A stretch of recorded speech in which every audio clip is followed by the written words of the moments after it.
dziko la Malawi lakhala likutumiza asilikali ake mu dziko lija la Democratic Republic of Congo DRC. Mene kuti asilikaliwa amakakhazikitsa bata ndi mtendere makamaka pa nkhondo imene idayamba pa nthawi ndithu pakati pa dziko limeneli komanso zigawenga za M23. Lero mu studio muno mwachizolowezi sindili ndekha, ndi bwana Overton Bernard Mbewe omwe ndithu amatigawira kutisungunulira nkhani zosiyanasiyana kuti tithe kuzitsata abwino. Mzanga ndikhulupirira kuti kumeneko ukundimva bwino lomwe. Ine kuno ndikumva ni bwino lomwe, ndikhulupirira ngati kumeneko mukundimva amene ndikumverani kunoko. Ifenso ndithu tikumvani bwino ndithu kwambiri. Kwambiri.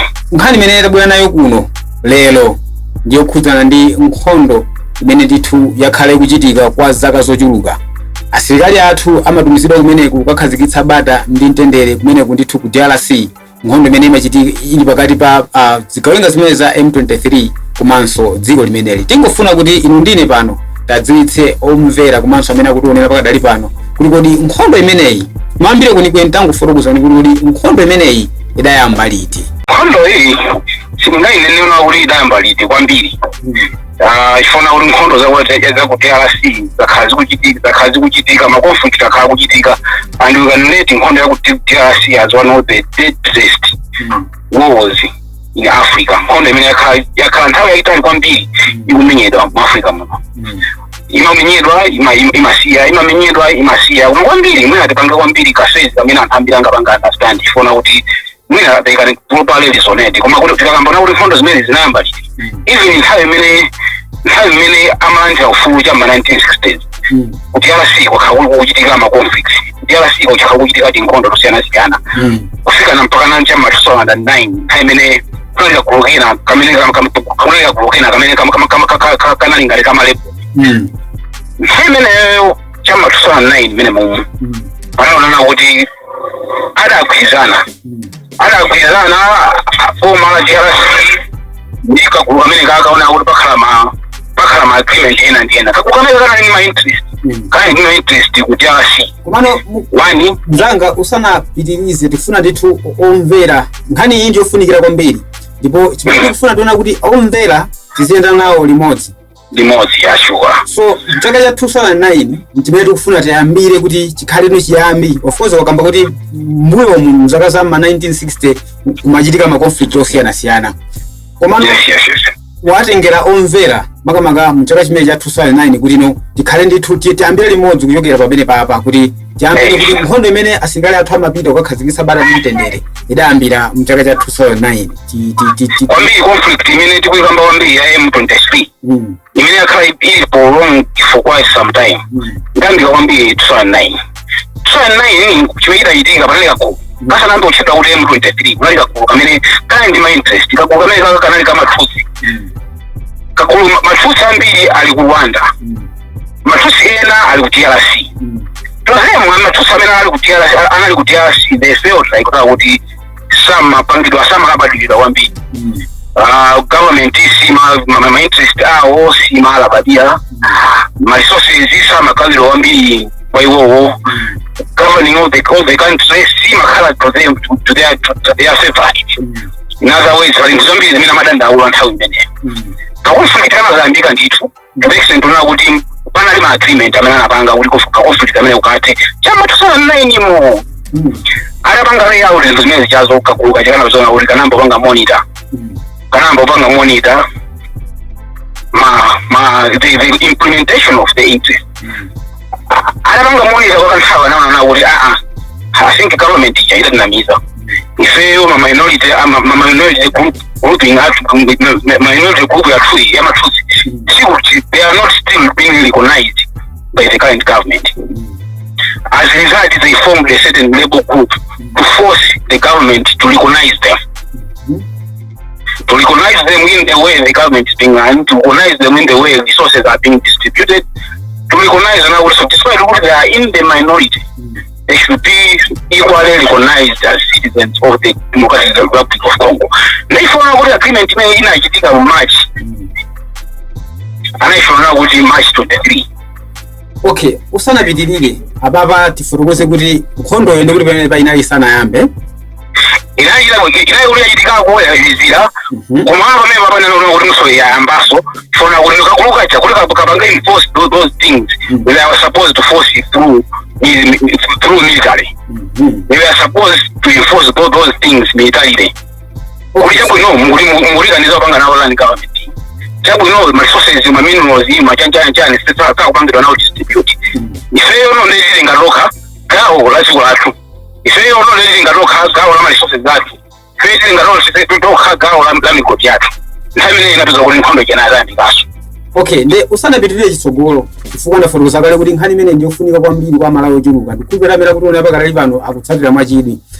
Yes. Mwachidule tango panga point out 2-3 things zimene zikuoneka kuti zidayambitsaso Nkhondo imeneyi chifukwa tizendera limodzi fa vyombe fusoyambira ngali general kuti Nkhondo imene amba liti idamba kalekale komano kuyambanso kachikena kuti no M23 yambike gulu limene liyambike chama 2009 kumakwera mwamba so wamba kufotokoza ndithu mwandondomeko ningofuna ano ungopanga point out tizinthu timene tidapangisa kuti gulu limene liyambike kupanga force government kuti lambe kwanisa zinthu zawo tizinthu tina you have to take into consideration where there is conflict. There are supposed to be things that are supposed to be involved.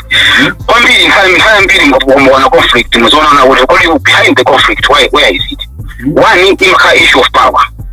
Two imaka conflict of resources, mineral resources, minerals that are supposed to be extracted from the land. Komanso recognition in terms of ethnic groups in that particular society. Zinto zimene zimene kaka mtu kankafira na kuti shika mapangito recognized. Government ikapangito formulate iko usama mapangito include. Minerals akapangito extract, they were not part and parcel of this of the benefits from these minerals. Mind you have to take into consideration na kuti DRC is one of the countries immediately rich different natural resources. Kumene kukukoli the sinkhani. Amali sokobo ti sinkhani. Nzimezi nzambi kwambiri. Mama makaso eastern part of the Republic of Congo. Kumene kama Nkhondo zimezi zikuchitika. Kumene kukuli resources zambiri kuli miyala mbiri yantengo abatali. Imene anthu amene wankhala kanganana. Angalanganana ifana kuti amakanganana ifana government ikawanga extract. Kakunga amene kamanene kulu amene kaka site kumene kwa mafika ngarona ulusama panga benefit enough from those resources. Government kamapangiro formulate kakulumeko kusika mapangiro include into the formation of the government. Zinto zimene kwambiri wamapanga fight na what they recognize resources that are pangiro extracting ahibanga na benefit zikuzienda kunobwino and all that.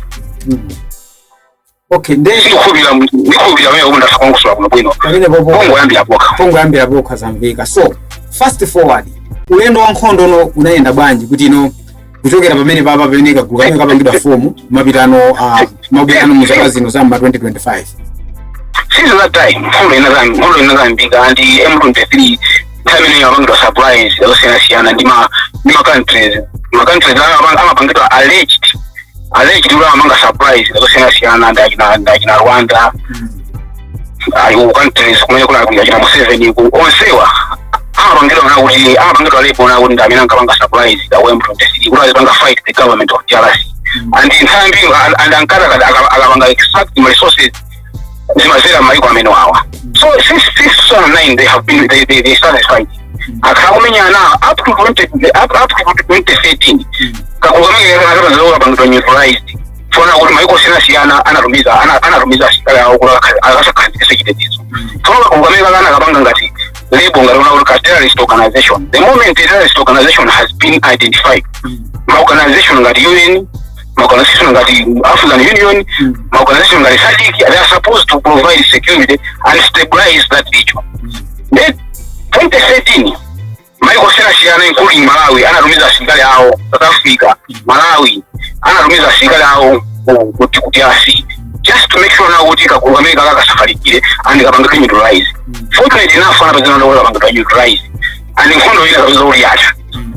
Those grouping anasawira they run anasawira ku Rwanda. Ule kuja anakhala kumene kuja and they started the grouping again. Anapanga the group. Mwamene 2021 anaambira sokani kuonekera.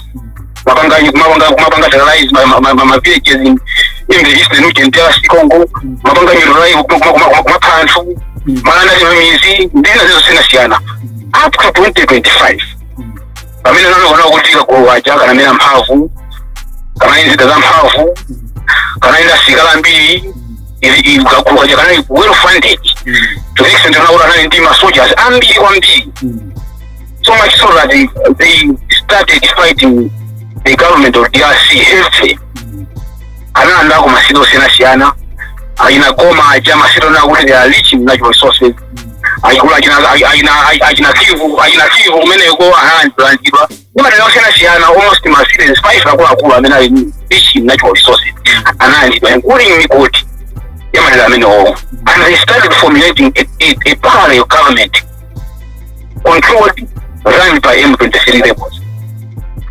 So in a nutshell, that's how the war has been transcending from 2009 up to 2025. In between, as you see, if I'm going to utilize, they ran away.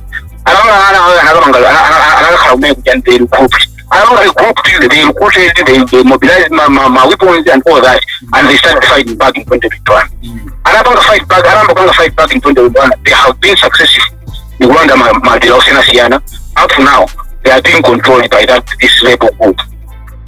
Sabino mzanga monga mwachizolowezi program athu simachita kukhala yayitali koma ndikudziwa kuti muli zambiri zimene tikufunika kuti tikambirane mkatikati mwa nkhondo imeneyi. Ndikudziwa kuti pali mayiko angapo amene amapangidwa suspect ndipo kumene kutilowa ma details bwino amakamaka mayiko ozungulira dziko limeneli kuti amapanga provide zida kwa zigawenga zimenezi. Taonapo dziko la South Africa likupanga react pa zimenezi. Tikufuna ndithu tikhale ndi episode yapaderadera imene tizakhale tikuwunikirano involvement ya mayiko osiyanasiyana makamaka pa nkhondo imene yapakati pa DRC komanso zigawenga za M23. Komano ndikukhulupirira kuti onse amene akutionera komanso kumvetsera pakadali pano atsatira bwino makamaka mchokera mchaka chimene cha 2009 komanso kuyambika kwa gulu limeneli kufikira mchaka cha 2013 pamene gulu limeneli lidakhangatira panga disappear kuzapanganso li group ndikubwereranso makamaka nkhondo imeneyi imene ikuchitika mpaka pakadali pano.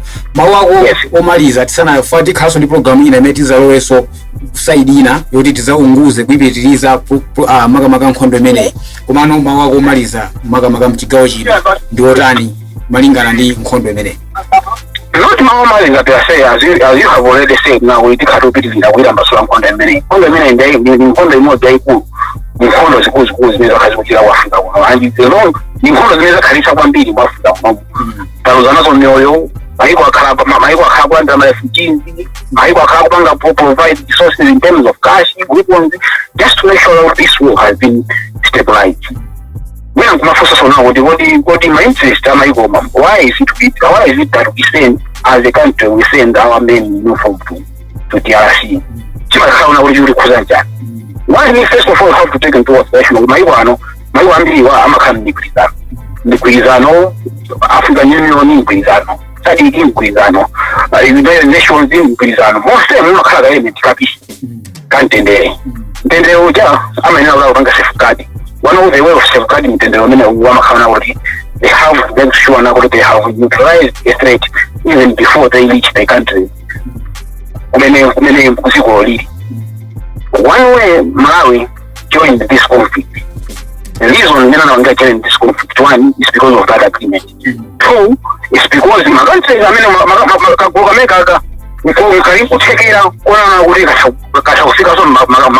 including Malawi. On the other hand, the issues of economies, are connected. So if we let these countries being stabilized, in one more the other economies are stabilized as well. So we are in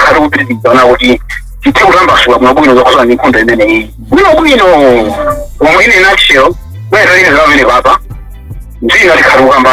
why I in Rwanda support the why I can support this rebel group, why I can Africa back DRC and all that, just to mention but a few. Tikuthokoze chifukwa mzanga timati tikakuitana kuti atabwera ntikambirane nkhani ziwiri zitatu kumachita machawi ndikubwera pano kuti tigawane ndi onse amene amatisatira pa tsamba lino la Nyasaland TV. Until that next time, ine mutwane muja wa Bizo in the building ndingoti mwakoma nonse zikomo. Zomwambia.